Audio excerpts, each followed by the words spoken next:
Voy a empezar por los cuidados físicos que ya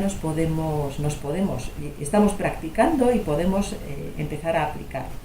Respecto a los cuidados físicos, hay dudas y podemos observar algunas prácticas que se pueden ver en personas que están haciendo la compra, que están asistiendo a una entidad bancaria, que las vemos en el transporte público y vemos algunas cosas que a lo mejor no se ajustan del todo a lo que sería deseable.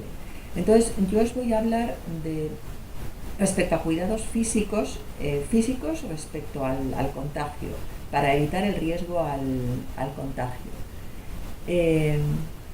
Ahora estoy viendo algo de lo que hablaremos ahí en un momentito. Bueno, para empezar, hay una cuestión que parece que cada vez tenemos más disponibilidad de mascarillas y que vamos a tener más. Yo no os voy a explicar aquí porque no corresponde al detalle que queríamos hacer hoy, pero respecto al uso de mascarillas es muy importante que las personas que estén utilizando ya mascarillas recojan información precisa, y la información precisa nos la pueden dar en el centro de salud nuestro médico de familia. La podemos ver en vídeos que circulen con modelos de cómo utilizar la mascarilla, pero que quienes utilicen mascarillas lo hagan de una manera segura, para que la mascarilla sea realmente un elemento de protección, que sepamos cuándo y cómo es un elemento de protección y para qué. Por lo tanto, que tengamos muy claro cómo utilizar las mascarillas. Los guantes, exactamente lo mismo. Vamos a ver cuándo ponerlos, cómo utilizarlos, cómo quitárnoslos. Luego, algo muy importante que hemos repetido en alguna ocasión aquí es no tocarnos la cara.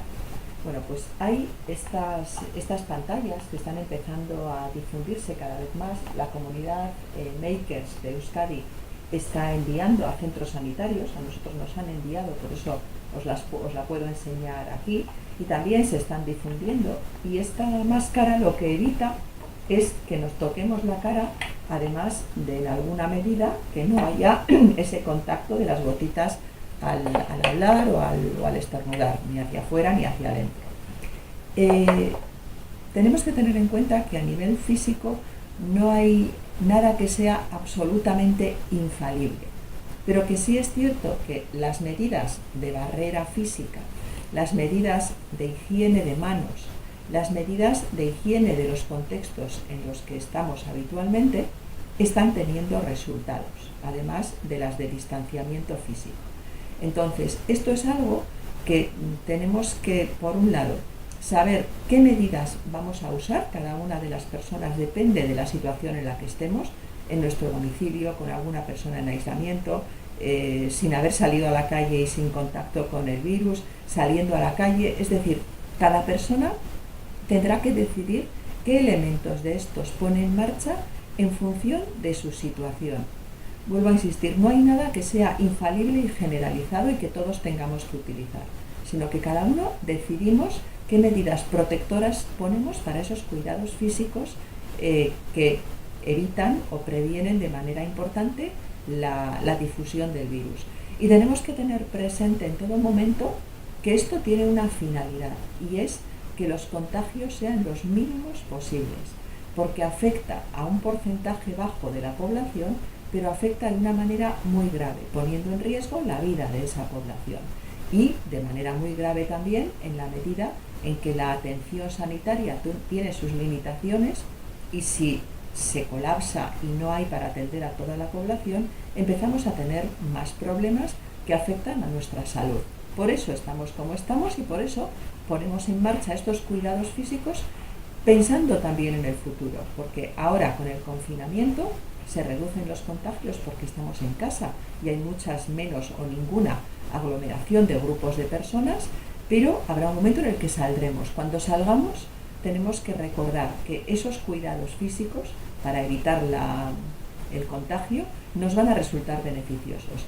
Y aquí yo os animaría a pensar que hay personas que por su situación de enfermedad del sistema inmune o enfermedad donde tienen riesgos en caso de contagios, riesgos importantes para su salud o para su vida, ya practican estos cuidados.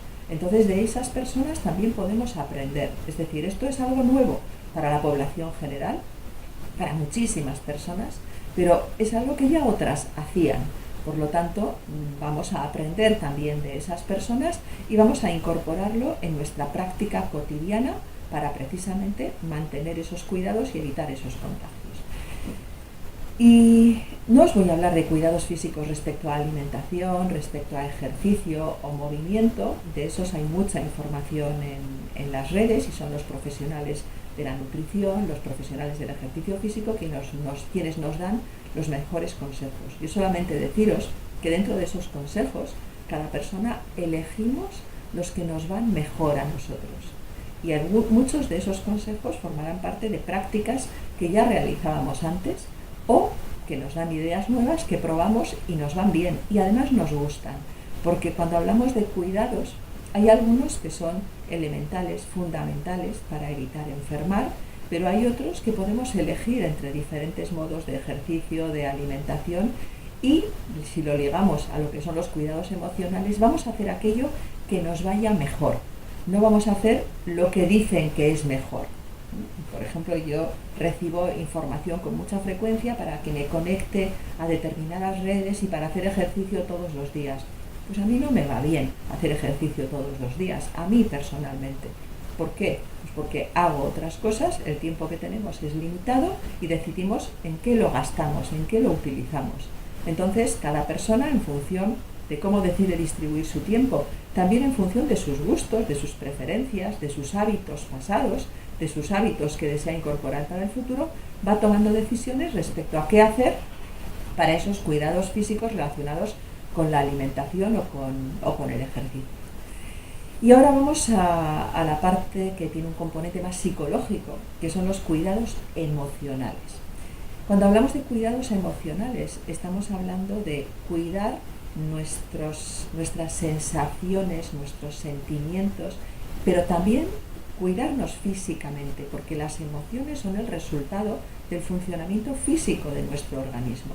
No son solo pensamientos y cosas que hacemos, hábitos de comportamiento, sino que las emociones tienen una base biológica. Por lo tanto, cuidar nuestro estado emocional es también cuidar nuestro cuerpo, cuidar nuestro sistema emocional. ¿Y cómo hacemos esto? Bueno, pues para empezar, ¿qué riesgos tenemos por este mes de confinamiento, por este mes de información tan diversa que estamos recibiendo, información con componentes desagradables, de pérdida, de sufrimiento, que aunque lo hayamos regulado, aunque lo hayamos hecho bien y hayamos decidido qué información vamos a buscar y qué información vamos a escuchar y vamos a mirar, en qué horas lo hacemos, pero todas las personas hemos estado en un contexto distinto en el que hemos recibido de manera más o menos intencionada informaciones que han provocado en nosotros de manera diferente dependiendo de las características que tenemos y de nuestra historia vital, pero en todas las personas ha aparecido la emoción del miedo, el temor al contagio, el temor a enfermar, el temor a que personas próximas se enfermen, el temor a la pérdida de seres queridos. Bueno, pues todo esto, todos estos miedos, todos estos temores que han aparecido, están ya dejando una huella emocional. Y eso es inevitable.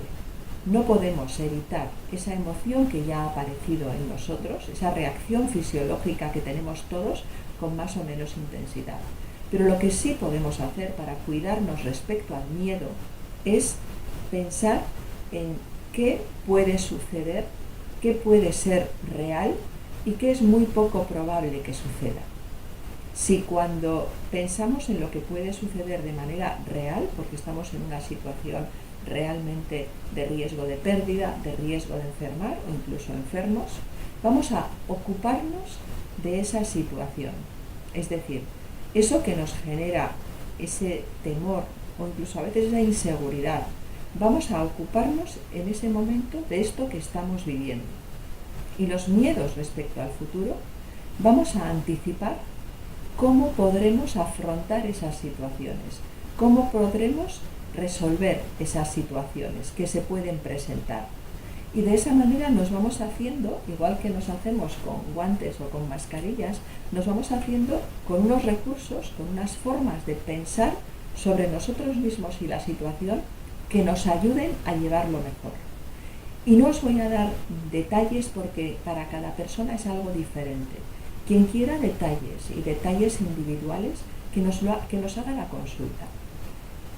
A finales de mes prepararemos un conjunto de recursos donde trataremos algunos de estos temas, pero aquí en este directo lo que os quiero destacar es que nos ocupemos de la situación que estemos viviendo ahora respecto al tema que sea, de alguno de los que hemos hablado, temas relacionados con el trabajo, con las relaciones familiares, con la actividad diaria, con el cuidado de la casa, con el cuidado de los menores, con el área que sea de nuestra vida, que nos ocupemos de ellas en este momento, y aquellos miedos que tengamos, que nos preparemos pensando en ya nos vamos a ocupar de ello cuando aparezca, si aparece, y cómo, qué recursos tengo para ocuparme de esos temores. Eso respecto al miedo.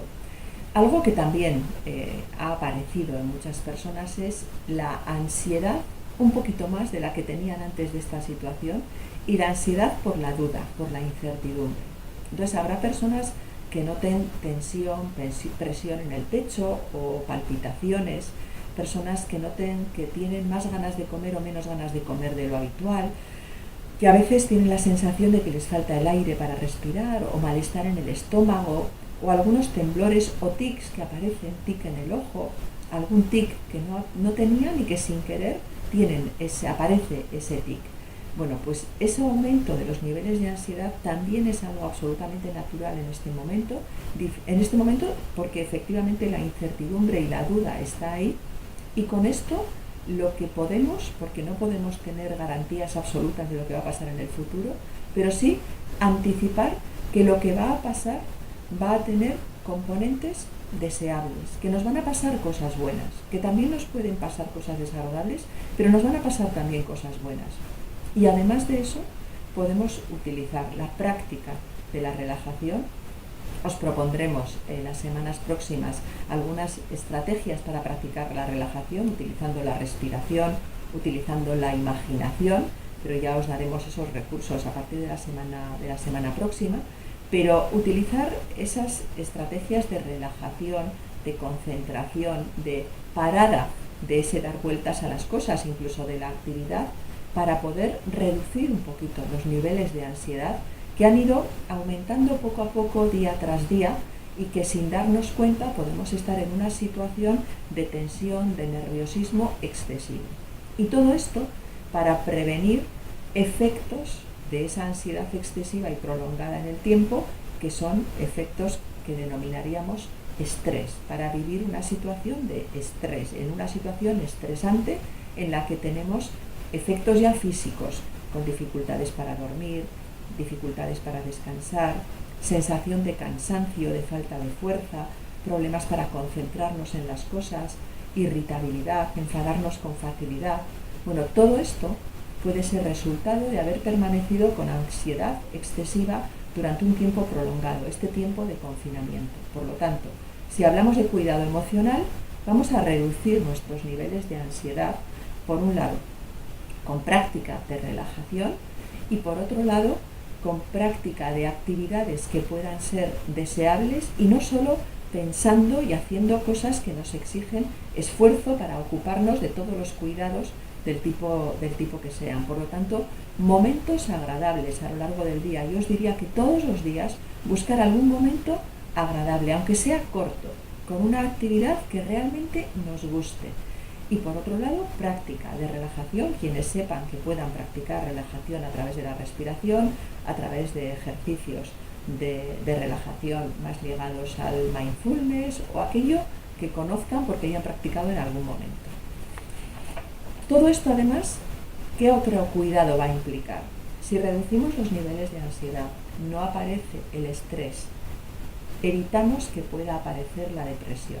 La depresión entendida como un estado de tristeza, de apatía, con ganas de llorar, con una sensación de pesimismo, de que no va a pasar nada bueno, de no poder disfrutar con cosas con las que antes se disfrutaba, de dificultades incluso para tomar decisiones, para decidir cómo hacer las cosas del día a día o decisiones más relevantes en nuestra vida. Entonces, para evitar la depresión y cuidarnos emocionalmente, lo que tenemos que controlar, regular, es nuestro nivel de ansiedad. Vamos a bajar la ansiedad para no llegar a una situación de estado depresivo. Aquellas personas que piensen que están en esta situación, que ya han llegado a esa situación, les recomendamos que busquen recursos. Nosotros ofrecemos este recurso de ayuda psicológica telefónica, y a partir de este recurso u otros recursos de ayuda psicológica puedan ver qué es lo que les puede ayudar para salir de esta situación de estrés o depresión, no aumentar los niveles de depresión, de apatía, de tristeza, porque va a resultar menos costoso resolverlo ahora que resolverlo más tarde. Y por otro lado, eso que se haga ahora para mejorar esta situación va a prevenir que se agrave, por lo tanto va a prevenir sufrimiento y va a hacer que no tengamos que dedicar tanto esfuerzo a resolver esa situación a medida que pasa el tiempo. En cualquier caso, hay ayudas de diferente tipo, ayudas psicológicas, ayudas médicas, ayudas sociales, apoyo social, que nos pueden ayudar a todas las personas, sea cual sea nuestra situación, a mejorar esa situación, sino a que estemos en condiciones óptimas, pero sí a mejorar, a no empeorar, a mejorar y conseguir esos cuidados emocionales que a cada uno de nosotros nos permitan vivir en este momento de confinamiento y en el que va a venir después de la mejor manera posible. Y como os he dicho en otros directos, tratando de sacar partido de esta situación. Es una parada en nuestras vidas, es una parada obligada en nuestras vidas, pero vamos a ver qué podemos aprovechar de esta parada para el futuro. Y en este sentido, para terminar, yo os diría que además de los cuidados físicos, de los cuidados emocionales, nos preparemos para cómo queremos vivir cuando salgamos. Esto que se dice, pero ¿qué va a pasar? No vamos a poder ir a fiestas donde haya muchas personas, no vamos a poder estar en un bar con muchas personas. Veremos qué es lo que podemos hacer. Depende cómo evolucione esta situación. Pero en cualquier caso, podremos relacionarnos, igual que lo estamos haciendo ahora de manera virtual en muchas ocasiones, pero los seres humanos tenemos capacidad para hacer y vivir de maneras muy diversas. Y eso lo estamos descubriendo ahora. Por lo tanto, si nos sirve todo esto, todos los cuidados físicos, los cuidados emocionales, para aprender a vivir de una manera diferente, pero incluso mejor, pues habremos sacado partido de esta situación tan indeseada, tan inesperada y que nadie hubiéramos elegido.